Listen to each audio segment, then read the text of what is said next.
This is the embarrassing story of how I tried to bulldoze my husband out of making the best decision of our lives. If I had won that fight, if I'd gotten my way, you and I would not be talking right now. There'd be no Empowered Wife podcast, no book in 19 languages, no intimacy skills, no best wife awards, and no adored wife weekend. None of it.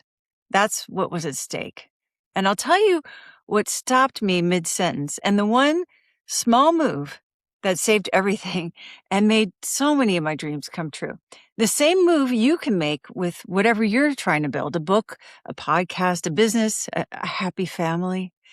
And by the end, I'm going to hand you one small thing to try this week, the exact move that turned my biggest mistake in progress into the adventure of a lifetime.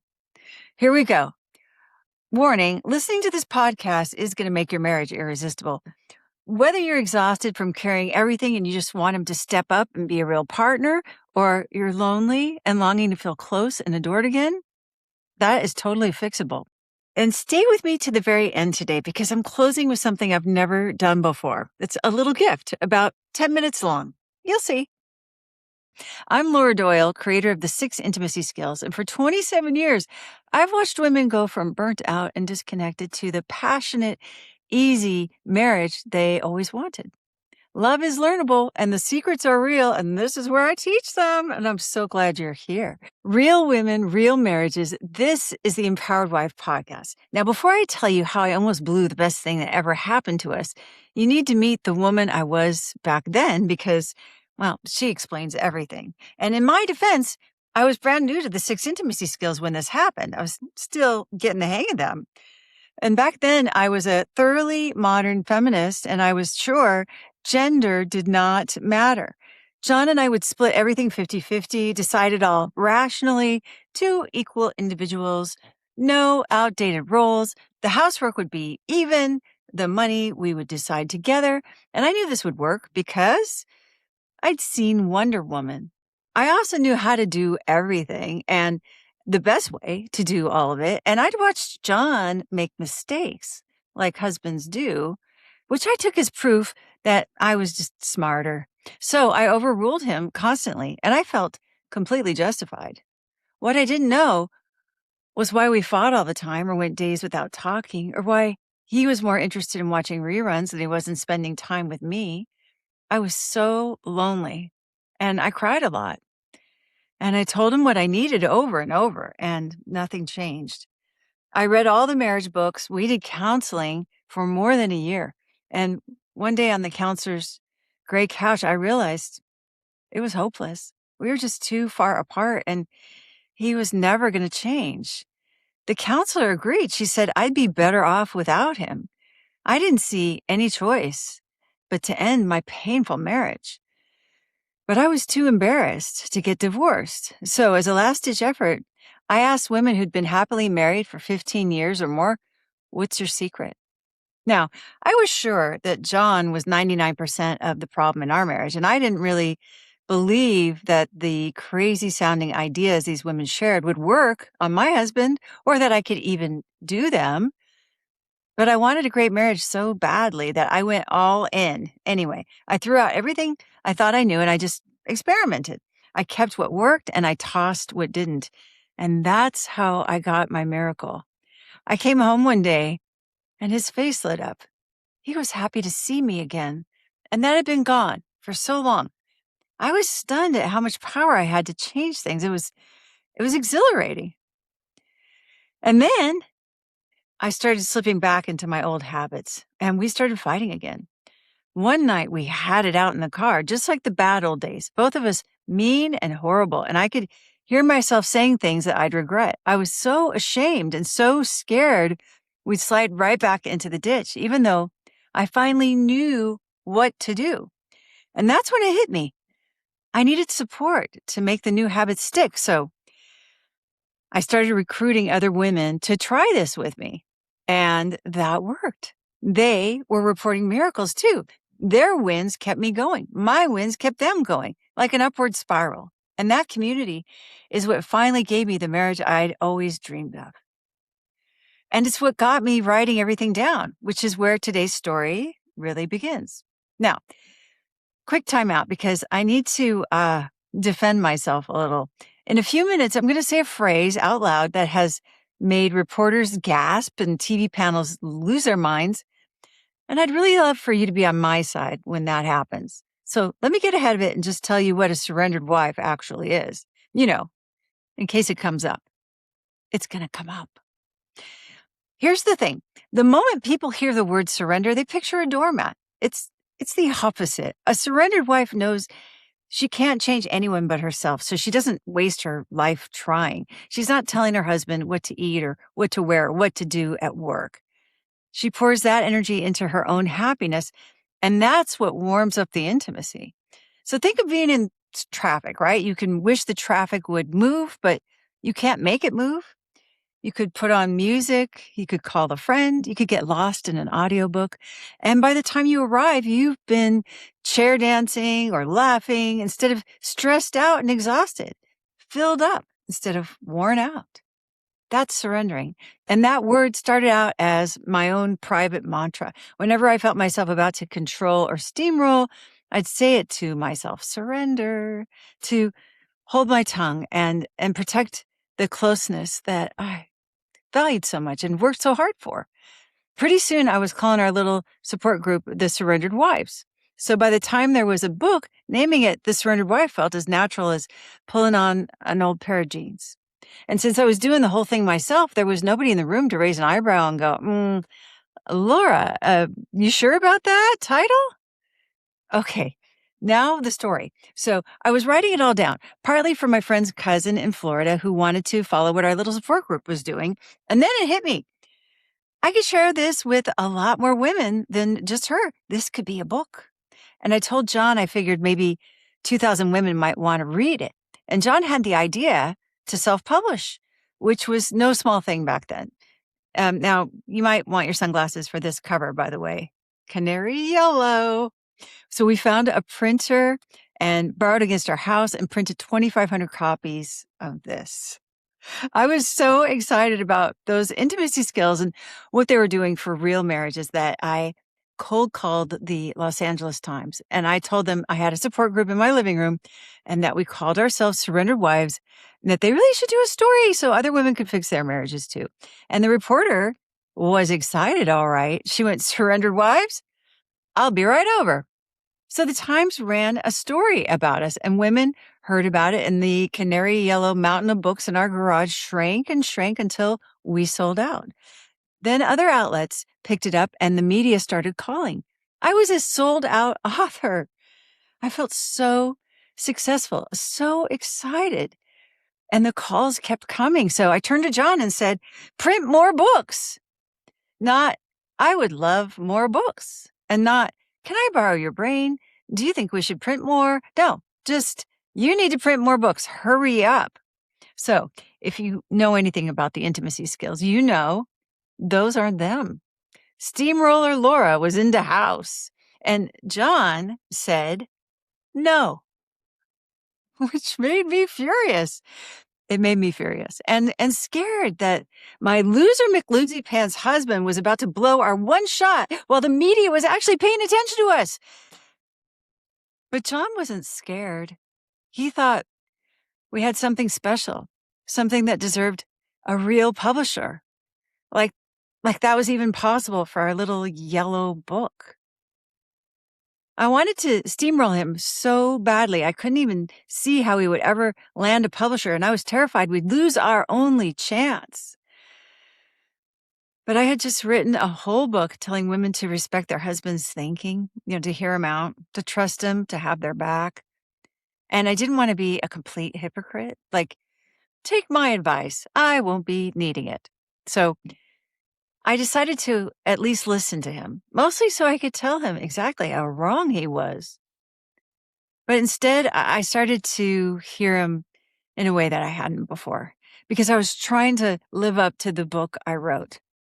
So we found a literary agent, Jimmy Vines, who saw something in The Surrendered Wife, and he took it to 10 publishers, and 9 said no, or absolutely, definitely not. But my dream editor, Doris Cooper at Simon & Schuster, said yes. And that changed my life. I was so sure of where this was going that I made a copy of the New York Times bestseller list, and I typed my name on it and the title, Surrendered Wife, and I taped it to my computer before this was remotely true. And then I mailed copies of that to Jimmy and Doris to tape to their computers. And Simon & Schuster sent me to media training, and then they put their full muscle behind the book. So I was on the Today Show, and I was in every big publication, and Dateline did a whole report on my workshop and followed a woman through the 4 weeks. And the morning after it aired, the book shot to #1 on Amazon.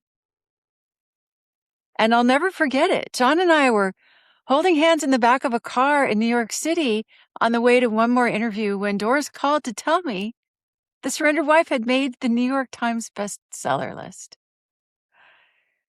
In the first few weeks, we sold over 150,000 copies and more than 500,000 since then. So just a few more than the 2,000 that I'd predicted.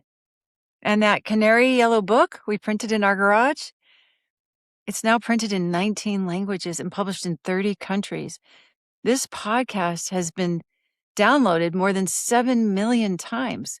We've trained hundreds of certified coaches and reached over 500,000 women, resparking marriages on 5 continents. From the 2,500 books I was begging John to reprint to all of that.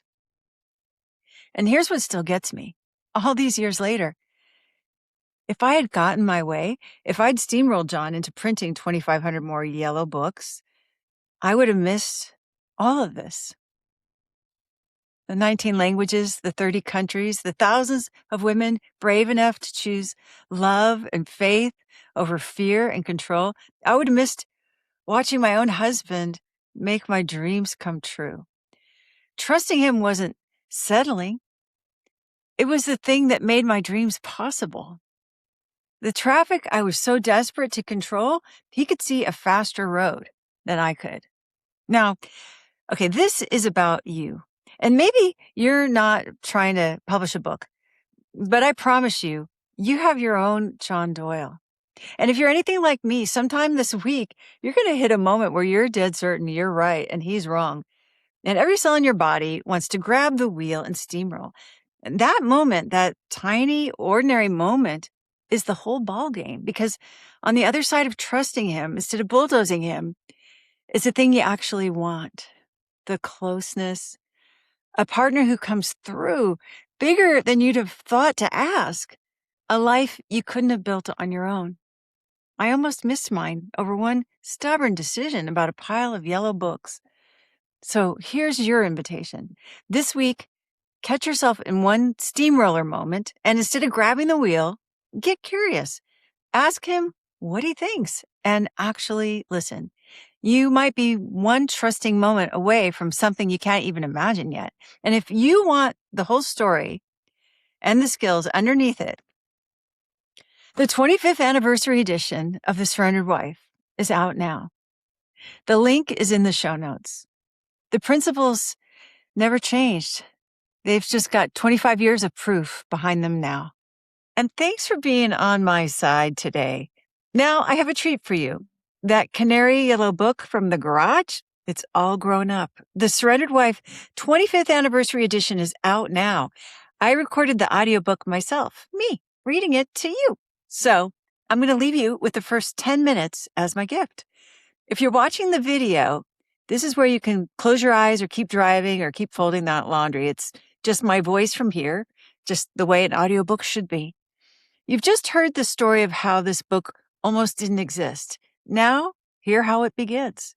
If a marriage that feels passionate and easy sounds good to you, don't press anything. Just stay right here with me. Here's The Surrendered Wife. When I was newly married at 22, I had no idea I would ever call myself a surrendered wife. At the time, the phrase would have repulsed me. I knew that marriage was risky because I had watched my parents go through a brutal divorce. Still, I was hopeful that I could do better. I was amazed that my husband, John, could adore me as much as he did.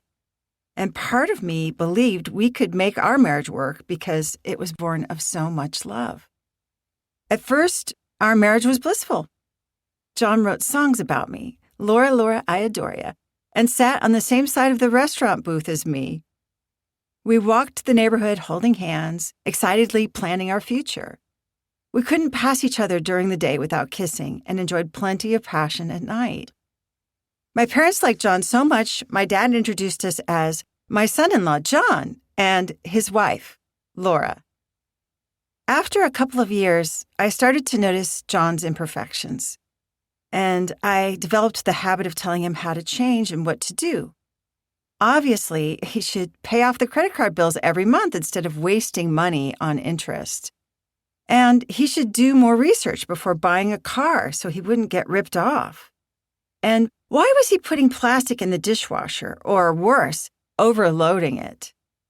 And couldn't he remember to wipe down the counters when he cleaned the kitchen? I gave him constructive feedback on his resume to help him with his job search and told him to prepare more for his interviews. I advised him to eat more greens and that he'd sleep better if he didn't have talk radio in his ears all night. And speaking of going to bed, he should also initiate intimacy more often, since the average couple was having sex nearly 3 times a week, and we hadn't done it for 2 weeks, so we were below average. All of this, and more, was my way of helping him improve. I thought, if John would just be more ambitious at work, more romantic at home, and clean up better, everything would be fine. I told him so. John did not respond well, because what I was really trying to do was micromanage him. The harder I pushed, the more he resisted, and we both grew irritable and frustrated. In no time, I was exhausted from trying to run my life and his. While my intentions were good, I was becoming estranged from the man who had once made me so happy, and that was heartbreaking. I couldn't understand why we fought all the time, or didn't talk for days, or why he was more interested in watching sports than he was in spending time with me, or even making love to me. I was lonely. I tried to tell John what I needed from him, but no matter how much we talked about it, nothing improved. I'd read the most popular marriage books, but that wasn't helping. I knew we needed to go to marriage counseling because, well, everybody knows that's what you're supposed to do if you can't even have a conversation without having a fight. Finally, John agreed to go, and we went for over a year. But it didn't work for us. In fact, I was on the marriage counselor's gray couch when I became hopeless about ever having a happy marriage. We were just too far apart, and he was never going to change. I didn't see any choice but to end my painful marriage. But I was too embarrassed to get divorced. The return of the man who wooed me. So as a last-ditch effort, I asked women who had been married for at least 15 years what their secret was. At first, I was convinced that my marriage couldn't be saved. I mean, the counselors even said that my husband was the problem and that I'd be better off without him. And even though I believed he was 99% of the problem, I had a dream of having a great marriage. So I kept talking to women who had happy marriages to see what I could learn. I desperately wanted what they had. One woman told me she let her husband handle all the finances and what a relief that was for her. Another explained that she tried never to criticize her husband, no matter how much he seemed to deserve it. Another one said she had to let Paul be Paul by not telling him how to do things, even if she thought she probably knew better. And although I didn't believe the things they told me would work with my husband or that I could even do them, I decided just to go all in on trying their ideas, which seemed counterintuitive to me. I experimented with their suggestions, even though they were not like anything I'd heard in counseling or read in relationship books. With a lot of trial and error, I figured out what works. And that's how I got my miracle. I came home one day, and John's face lit up. He was happy to see me again. and that had been gone. So I thought, wow, this is working. I was shocked to find out that I had so much power to make him respond to me differently. It was exhilarating. There was no single moment when the surrendered light bulb went off. Instead, I changed little by little. At first, the things I learned from those happy wives didn't make sense to me. I thought refraining from commenting, even if my comments were critical, would be dishonest and turn me into a doormat who never got my way. But the opposite happened. I felt more dignified and less frantic. I realized I wasn't dumbing myself down. I was simply extending the same kindness and politeness to my husband that I would offer a stranger. I felt calmer and more peaceful, which made it easier for him to hear me. It also enabled me to hear my own heart and notice when I was close to the limits of what my nervous system could handle. Instead of being preoccupied with what I thought John should be doing, I started to recognize how often fear was driving my impulse to control. I was afraid we'd be late, lose money, make a bad decision, or leave a bad impression. And soon it became clear. Indulging my impulse to control, acting on my fear instead of trusting John as competent, was at the root of our Cold Wars and our big blow-ups. We were enjoying each other again because I now knew to trust John instead of to micromanage him. But then, you know what happened? I reverted to my old habits, and we started to fight again. Why would I do that when I knew what to do? We were headed right back into the ditch if I couldn't figure out how to keep doing the things I'd learned. The new way wasn't so hard. It was just new. One night we had a fight in the car, just like the bad old days, and I could hear myself saying things I knew I would regret. And John was yelling right back at me, and we were both being mean and horrible. What made it even more awful was that I had been hopeful this wasn't going to happen again. And then it did. I did not want to go back to living with tension instead of intimacy. How sad would it be to struggle and fight or even end my marriage now that I knew how to show up with John so that our relationship was passionate and playful? I was embarrassed that I was inconsistent and ashamed of the way I behaved during those fights. Then I had an idea. I would start sharing with other women how I resisted micromanaging, and that would help me hold myself accountable. And you know what? They did the same, and it worked for them too. They reported miracles.